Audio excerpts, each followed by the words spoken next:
Serial झनक में दिखाया जाएगा कि झनक की हालत बहुत ज्यादा बिगड़ जाती है। ऐसे में पराशर मिमी की मदद से झनक को एक अच्छे हॉस्पिटल में लेकर आता है। वहाँ डॉक्टर पराशर को बताते हैं कि झनक और उसके पेट में पल रहे बच्चे की जान बचाना बेहद मुश्किल है, क्योंकि उसके शरीर में जहर तेजी से फैल चुका है। इस बीच मिमी को पता चलता है कि झनक मां बनने वाली है। यह सुनकर मिमी अंदर से टूट जाती है और दुखी होकर सोचती है कि झनक के साथ कितना अन्याय हो रहा है। एक तरफ उसकी जान खतरे में है और दूसरी तरफ उसके बच्चे की भी। मिमी रोते हुए पराशर से कहती है कि अब तुम्हें ही झनक को संभालना होगा, लेकिन तभी पराशर उसे सच्चाई बता देता है। पराशर मिमी से कहता है कि ये बच्चा मेरा नहीं है, बल्कि तुम्हारे भाई अनिरुद्ध का है। यह सुनकर मिमी के होश उड़ जाते हैं। वह स्तब्ध रह जाती है कि इतना बड़ा सच उससे अब तक छुपा हुआ था। फिर भी वह खुद को संभालती है और तुरंत अनिरुद्ध को कॉल करती है। फोन पर मिमी बस इतना कहती है कि झनक हॉस्पिटल में है और उसकी हालत बहुत नाजुक है। वह जिंदगी और मौत के बीच लड़ रही है।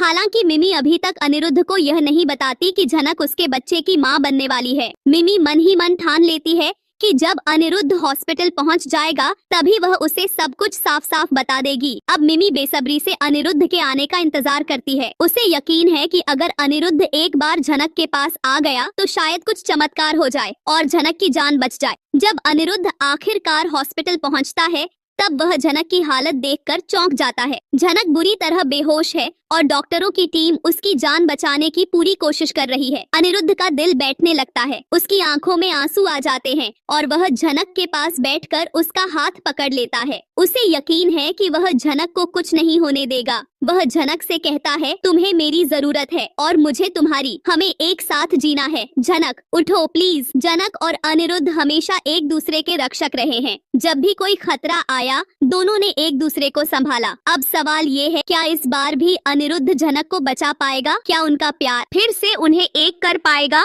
देखते रहिए झनक, क्योंकि कहानी अब लेने जा रही है एक और बड़ा मोड़, जहां प्यार, सच्चाई और किस्मत तीनों की परीक्षा हो।